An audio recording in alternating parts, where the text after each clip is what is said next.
బంగారాన్ని విడిపించి ఆ రోజు ఆన్లైన్ రేటుకే మేము కొంటాం. Sharma gold company. నమస్తే, నేను మీ జాహ్నవి. మనతో ఉన్నారు ప్రముఖ జ్యోతిష వాస్తు పండితురాలు, ప్రముఖ ఆధ్యాత్మికవేత్త, రాజరాజేశ్వరి రాజశ్యామల అమ్మవారి ఉపాసకురాలు, జ్యోతిష్య రత్న, జ్యోతిష్య ప్రపూర్ణ బిరుదాంకితురాలు సురంపురి భానుకోటేశ్వరి అమ్మ. మాట్లాడేద్దాం. జై శ్రీరామ్ అమ్మ. జై శ్రీరామ్. శ్రీమాత్రే నమః. శ్రీ గురుభ్యో నమః. అమ్మ, ఇప్పుడు ఇందాక మాటల్లో మీరు అన్నారు, వస్తున్నాయి పరమ పవిత్రమైన రోజులు, అద్భుతమైన రోజులు, గుప్త నవరాత్రులు అని. అసలు నవరాత్రులు అంటేనే చాలా ప్రత్యేకము, చాలా విశేషంగా మనం జరుపుకుంటూ ఉంటాం. అయితే గుప్త నవరాత్రులు, అందులో చాలా గుప్తం అనేది, అంటే రహస్యం అనేది దాగి ఉందనేది అర్థమవుతుంది. మరి ఇవి అంత పవిత్రమైన రోజులు, అసలు ఏం చేయాలి ఆ రోజుల్లో కాస్త డీటెయిల్గా ముందుగానే మన వ్యూవర్స్ అందరికీ వివరిస్తే చక్కగా ఆ గుప్త నవరాత్రులని జరుపుకుని తరిస్తారమ్మా. తప్పకుండా జాహ్నవి. అయితే మనకి శ్యామల నవరాత్రులు అని చెప్తాము, రాజశ్యామల నవరాత్రులు అని చెప్తారు. లలిత సహస్రనామం బాగా చదవడం నోటికి వచ్చిన వాళ్ళకి అందులో రాజశ్యామల అమ్మవారి ప్రస్తావన ఉంటుంది. అమ్మవారు మంత్రిని రాజశ్యామల అమ్మవారు మంత్రిని, వారాహి అమ్మవారు సర్వసైన్యాధ్యక్షురాలు. ఇప్పుడు ఏ పనైనా చేయాలంటే మనకి ఆ పని చేయడానికి శక్తి కావాలి, శక్తితో పాటు యుక్తి కూడా ఉండాలి. ఇప్పుడు ఒక చోట నుంచి ఇంకో ప్లేస్కి వెళ్ళాలంటే నీరసంగా ఉంటే ఏం వెళ్తాం, శక్తి కావాలి. ఆ శక్తిని మనకు ప్రసాదించేది వారాహి అమ్మవారు. దాంతోపాటు యుక్తి కూడా ఉండాలి. ఆ ప్రదేశానికి వెళ్తాం సరే, ఆ ప్రదేశంలో ఎలా చేయాలి, ఆర్గనైజ్డ్గా చేయాలి, అన్నీ అంటే ప్లాన్డ్గా వెళ్తాం. చూసారా, మీరు ప్లాన్డ్గా వెళ్ళాలి అక్క అంటుంటారు, ప్లాన్ చేసుకుంటారు కదా, అలా ప్లాన్డ్గా వెళ్ళడానికి ఆ యుక్తిని మనకి ప్రసాదించేది రాజశ్యామల అమ్మవారు. రాజశ్యామల అమ్మవారు మాతంగి కన్య మనసా స్మరామి అని చెప్తూ ఉంటాం. మాతంగి మహర్షి ఒక్క కుమార్తె రాజశ్యామల అమ్మవారు. హిమవంతుడికి ఈయన స్నేహితుడు. హిమవంతునికి పార్వతి అమ్మవారు పుట్టారని చెప్పి మతంగ మహర్షి రాజశ్యామల అమ్మవారిని ఉపాసన చేసి ఆవిడ్ని కూతురుగా ఆయన తీసుకున్నారు, ఆయన పొందారు. అలాంటి వరాన్ని పొందారు. అందుకే ఆవిడ్ని మాతంగ కన్య మనసస్మరమి అని కూడా అంటాం మనము. అమ్మవారికి 6 రకాలైన పేర్లు ఉంటాయి. లఘుశ్యామల అంటాము, సుఖశ్యామల అంటాము, వీణాశ్యామల అంటాము, వేణుశ్యామల అంటాము, శిశిరశ్యామల అని అంటాము, అలాగే రాజశ్యామల అని కూడా అంటాం. ఇలా 6 రకాల పేర్లతోటి అమ్మవారిని స్తుతిస్తూ ఉంటాం, కీర్తిస్తూ ఉంటాం. అమ్మవారు మనకి ఏమిస్తుంది, అసలు అమ్మవారి ఆరాధన ఎందుకు చేయాలి? అమ్మవారి ఆరాధన చేయడం వల్ల అంటే ఇప్పుడు మనకి లలిత సహస్రనామంలో మంత్రిని, పరసేవిత, ఇలాగ మనకి అమ్మవారు ఇది మనకి మధ్య మధ్యలో వస్తూ ఉంటుంది, పేరు మన లలిత సహస్రనామాల్లో వస్తూ ఉంటుంది. సో లలిత సహస్రనామం ఈ గుప్త నవరాత్రుల్లో ప్రతిరోజు లలిత సహస్రనామం చదువుకుంటే, లలిత అమ్మవారిని ఆరాధిస్తే ఇండైరెక్ట్గా మనం రాజశ్యామల అమ్మవారిని ఆరాధించేసినట్లు. లేదా రాజశ్యామల అమ్మవారి దండకము, ఇలాంటివి ఏవైనా రాజశ్యామల అమ్మవారికి సంబంధించిన స్తోత్రాలు చదువుకున్నా కూడా ప్రతిరోజు కూడా ఉదయం మరియు సాయంత్రము మనసులో జపించుకున్నా పర్లేదు. అలాగ చక్కగా స్నానం చేసి శుచి అయి దేవుడి గదిలో అమ్మవారి ఫోటో పెట్టుకోకపోయినా పర్లేదు.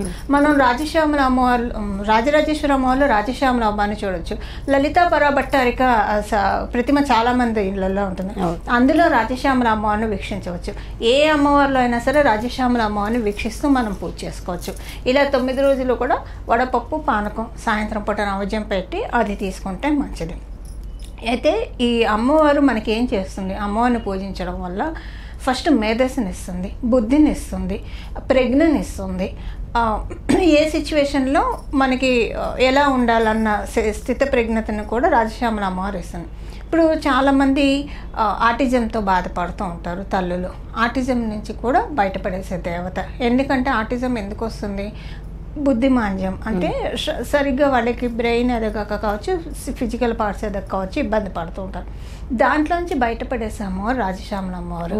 కొంతమంది పిల్లలకి మాటలు సరిగ్గా రావు, పుట్టిన వెంటనే అంటే సకాలంలో మాటలు చాలామంది బాధపడుతూ ఉంటారు. అలాంటి వాళ్ళకి కూడా వాక్కుని ప్రసాదించేది కూడా రాజశ్యామల అమ్మవారు. అలాంటి వాళ్ళు కూడా రాజశ్యామల అమ్మవారు ప్రార్థన చేస్తే కనుక తల్లి తొందరగా సులభంగా కరుణిస్తుంది రాజశ్యామల అమ్మవారు.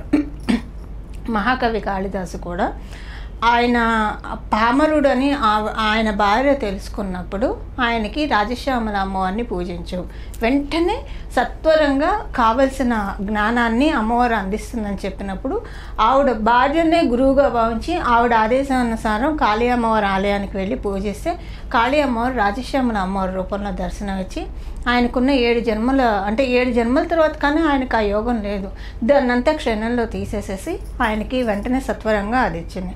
అమ్మవారు ఏం చేస్తుందంటే మనకి కేనోపనిషత్తు అని ఉపనిషత్తులు ఉంటాయి కదా, కేనోపనిషత్తుకి ఆవిడే నాయక, రాజశ్యామల అమ్మవారే నాయక.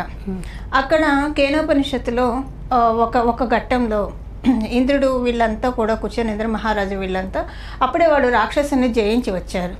జనరల్గా సక్సెస్ మీట్ పెట్టుకున్నారన్నమాట. మనం చక్కగా శక్తియుక్తులతోటి రాక్షసుల్ని సంహరించామని సక్సెస్ మీట్ పెట్టుకున్నప్పుడు అమ్మవారు వస్తుంది. అమ్మవారు వచ్చి జ్ఞానప్రసూనాంబ యక్షిణీ రూపంలో వస్తుంది. వచ్చి అలా నుంచుంటుంది. నుంచున్నప్పుడు ఇంద్ర భగవానుడు ఆవిడెవరో కనుక్కొని రమ్మని చెప్పి అగ్నిని పంపిస్తాడు. అగ్ని భగవానుడు వెళ్తాడు. వెళ్ళి ఎవరమ్మా నువ్వు, ఎందుకు ఇక్కడికి వచ్చావు అని అడుగుతాడు. అడిగినప్పుడు ఆవిడ అడుగుతుంది, నువ్వెవరు, నువ్వెందుకు వచ్చావు అని అడుగుతుంది. నేను అగ్నిని అంటాడు. అంటే నువ్వేం చేస్తావు అని అడుగుతుంది. దేన్నైనా దహనం చేయడంలో నేను చాలా సమర్థులను అని చెప్తాడు. అయితే అమ్మవారు అప్పటికప్పుడు గడ్డిపోచ సృష్టిస్తుంది. దీన్ని కాల్చు అని చెప్తుంది. ఆయన కాల్చలేడు. ఆయన భంగపడి వెనక్కి వెళ్ళిపోతాడు. ఆ తర్వాత వాయుదేవుడు వస్తాడు. ఆయన ఈవిడ అడుగుతుంది, ఎవరు నువ్వు అని అడుగుతుంది. నేను వాయుదేవుడిని అని అంటాడు. అన్నప్పుడు అమ్మవారు అయితే ఈ గడ్డిపోచను కదల్చు అని చెప్తుంది. ఆయన కదల్చలేడు. ఆయన భంగపడి వెళ్తే ఇదేదో మా శక్తి స్వరూపంలో ఉందని చెప్పి ఇంద్ర భగవానుడు వచ్చి చూసి సాష్టాంగపడి పూజిస్తారు అన్నమాట. అంటే అమ్మవారి బలం లేనిదే మనం ఏమీ చేయలేమని చెప్పి మనకి ఈ ఘట్టం ఆవిష్కృతం చేస్తుంది. అలానే ఒకనొక సమయంలో అంటే ఇప్పుడు ఇదంతా ఎందుకు చెప్తున్నానంటే మనకి మహాకవి కాళిదాసు జీవిత చరిత్రలో కూడా మనం చూసుకుంటే ఆయన పండితుడు కాబట్టి సాటి పండితుల యొక్క ఈర్ష్య ద్వేషాలు ఆయన మీద బాగా ఉండేవి. అయితే ఒకరోజు ఆయన భోజరాజు దగ్గరికి వెళ్ళి వాళ్ళంతా కూడా చెప్పారు, ఈయన మాంసం తింటున్నాడు, నిషిద్ధమైన ఆహారం తింటున్నాడు, తాగకూడను తాగుతున్నాడు, ఇలాంటి వాళ్ళని మీరు ఎలాగా ఇచ్చేస్తారన్నప్పుడు సరే అలా తాగుతున్నప్పుడు తీసుకుందండి నేను మాట్లాడతానని చెప్తాడు. అయితే ఈ విషయము అమ్మవారి ఉపాసన బలం ఉండడం వలన కవి కాళిదాసు వెంటనే పసిగట్టేస్తాడు. అంటే అమ్మవారు చెప్తుంది దానికి. పసిగట్టేసేసి కావాలని వాళ్ళ ముందే ఒక మార్కెట్కి వెళ్ళి ఒక చేపను కొనుక్కుంటాడు. కొనుక్కున్నప్పుడు అరే మనకి వెతకబోయిన తీగ కాలికే దొరికిందని చెప్పి ఆయన దగ్గరికి వెళ్ళి రాజుగారు మిమ్మల్ని ఉన్నపడంగా రమ్మన్నారు, ఒక్క సెకండ్ కూడా ఆలస్యం చేయొద్దు అని. అంటే ఆ చేపతో వస్తాడు కదా ఆయన, అలాగని చెప్పి తీసుకెళ్తారు. ఆయన కూడా ధైర్యంగా నడుస్తాడు, వెళ్తారు, రాజ్యసభలోకి వెళ్తాడు. భోజరాజు ఆశ్చర్యపోతాడు ఆయన చూసి, ఇలా ఉంది ఏంటి అని చెప్పి. ఆశ్చర్యపోయినప్పుడు అడుగుతాడు ఆయన, ఏంటి మీ మీ మీ చేతిలో ఉన్నది ఏంటి అంటే పుస్తకం అని చెప్తాడు. పుస్తకమా, ఓకే, ఏం పుస్తకం? పుస్తకం అయితే నీళ్ళు ఎందుకు కారుతున్నాయి అని అడుగుతాడు. చేప నుంచి నీళ్ళు కారుతూ ఉంటాయి కదా అంటే ఆ గ్రంథం నుంచి వచ్చిన సారము ఇదే అని చెప్తాడు. ఆ గ్రంథం నుంచి వచ్చిన సారం అలా కారుతోంది అని అంటాడు. అంటే ఓహో సారం కారుతూ ఉందా, సరే మరి వాసన వస్తుంది, ఏంటి ఆ వాసన అని అడుగుతాడు. రావణుల యుద్ధం జరిగినప్పుడు ఆ పాదధూళి నుంచి వచ్చిన వాసన ఇదే అని చెప్తాడు. అవునా, మరి తోక ఉంది ఏంటి అని అడుగుతాడు. ఆ తోక కాదు, తాళపత్ర గ్రంథం అని చెప్తాడు. ఏంటి ఆ పుస్తకం పేరు అంటే రామాయణ మహాగ్రంథం అని చెప్తాడు. చెప్పినప్పుడు ఇంకా రాజుగారికి అర్థమవుతుంది, ఇన్ని మాటలతో జయించలేమని చెప్పి ఆ పుస్తకం ఆ బల్ల మీద పెట్టండి, నేను చదువుతాను ఆ గ్రంథాన్ని. ఆయన అక్కడ పెట్టంగానే అది నిజంగానే రామాయణం అవుతుంది.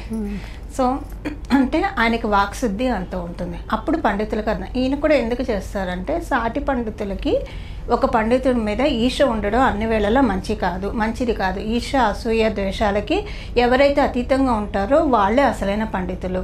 ఈ విషయం వాళ్ళకి తేటతెల్లం చేయాలని చెప్పే వాళ్ళకి ఈయన లొంగినట్లు వస్తాడనమాట. వీళ్ళ మంత్రంగా ఆయనకి తెలుసు ముందుగానే, లొంగినట్టు వస్తాడు. అమ్మవారి ఉపాసన బలం ఆయనకి ఎంత ఉంది అని అవతల వాళ్ళ దగ్గర నిరూపించుకుందామని ఆయన. అంటే అమ్మవారు మనల్ని అలా మౌల్డ్ చేస్తుంది. ఇదంతా ఎందుకు చెప్తున్నానంటే అన్నీ మనకి మనసులో స్ఫురింపజేస్తున్నాయి. ఒకరోజు నాకు మీ గురించి ఎందుకో స్ఫురణ వచ్చింది, చేశాను, ఎలా ఉన్నారు అని అడిగాను. సో ఇలాగ అమ్మవారు మనకి మనసులో స్ఫురణ ఇచ్చేస్తుంది. ఇలా నేను ఎవరికైనా సరే నాకు తెలిసిపోతూ ఉంటుంది, అంటే బాగాలేదు అని. మళ్ళీ ఆ రోజు నాకు బాగా గుర్తుంది, ఆ రోజు మన ఇద్దరం కలిసి మార్నింగ్ చాలా హ్యాపీగానే వెళ్ళాం. హ్యాపీగానే ఉన్నా, హ్యాపీగా ఉన్న నా ముఖాన్ని చూసే మీరు వెళ్ళారు.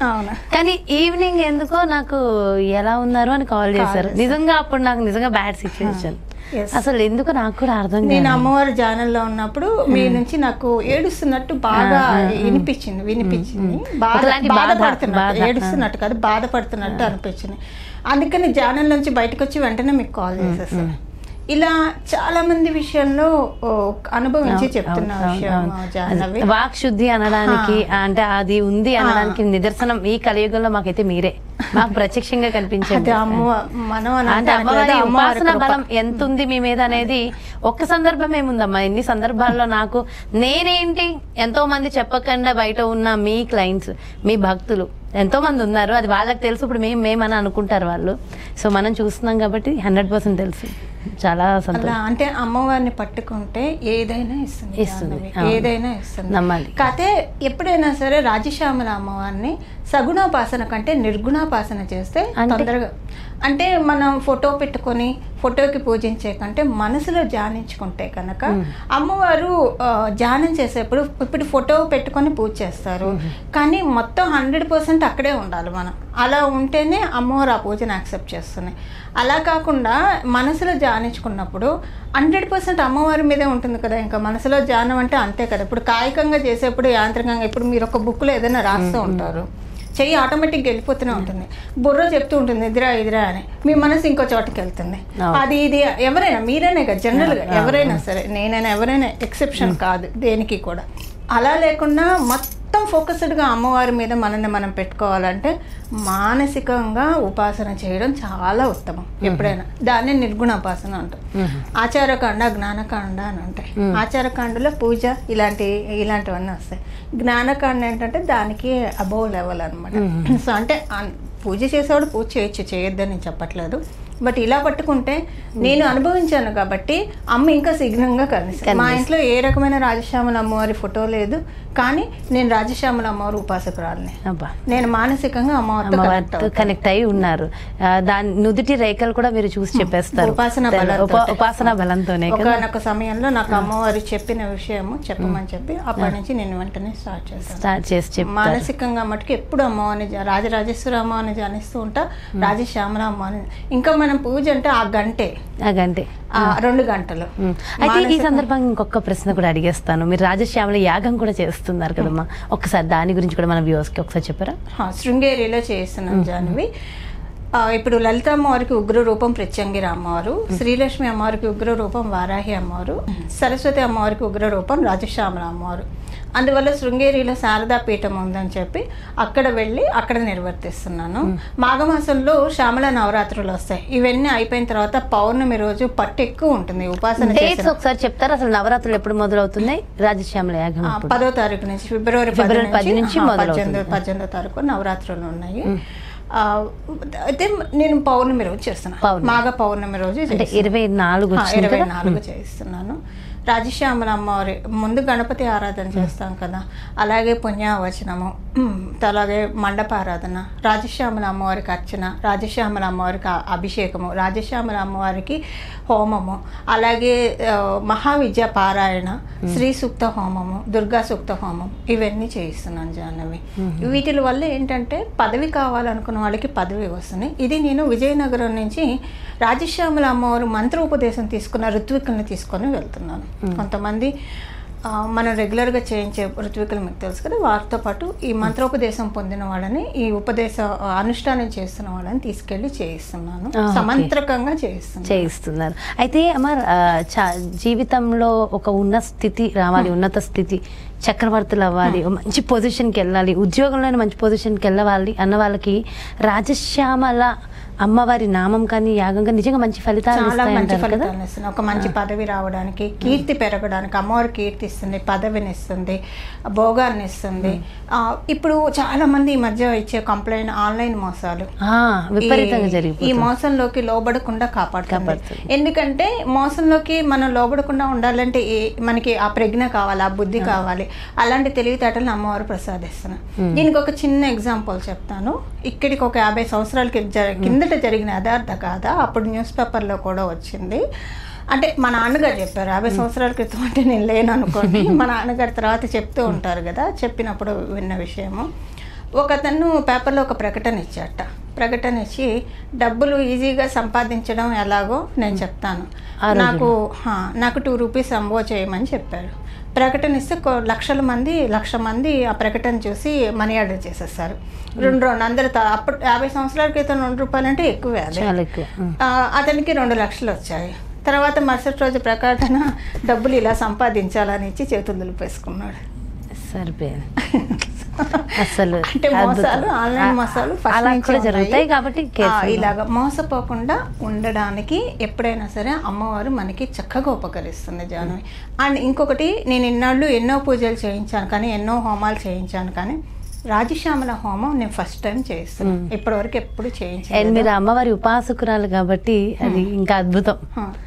అమ్మవారు నాకు అడిగింది చేయమని చెప్పి అందుకనే చేస్తున్నాను.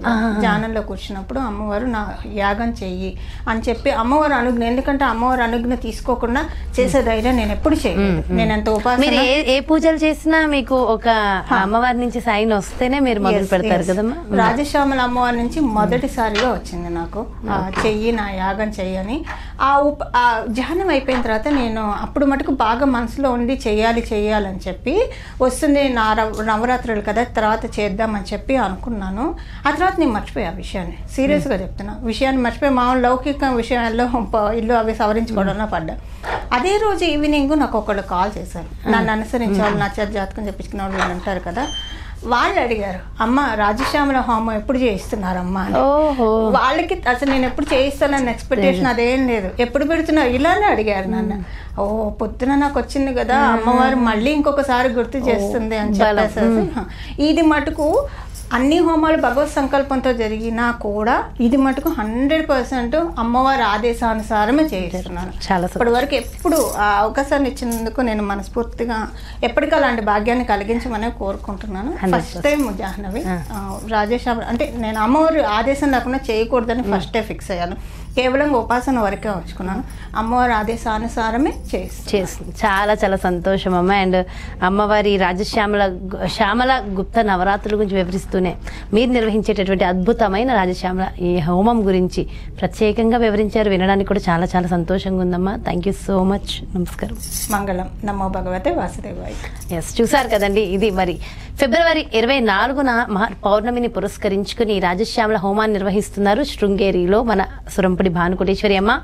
చాలా చాలా చక్కటి అద్భుతమైన రోజులు. ఖచ్చితంగా వినియోగించుకోవాలనుకునే వాళ్ళు క్రింద డిస్ప్లే అవుతున్నటువంటి నెంబర్స్కి కాల్ చేయొచ్చు. మరో చక్కటి ప్రత్యేకమైన కార్యక్రమంతో మళ్ళీ మీ ముందుకు వచ్చేస్తాను. నమస్కారం.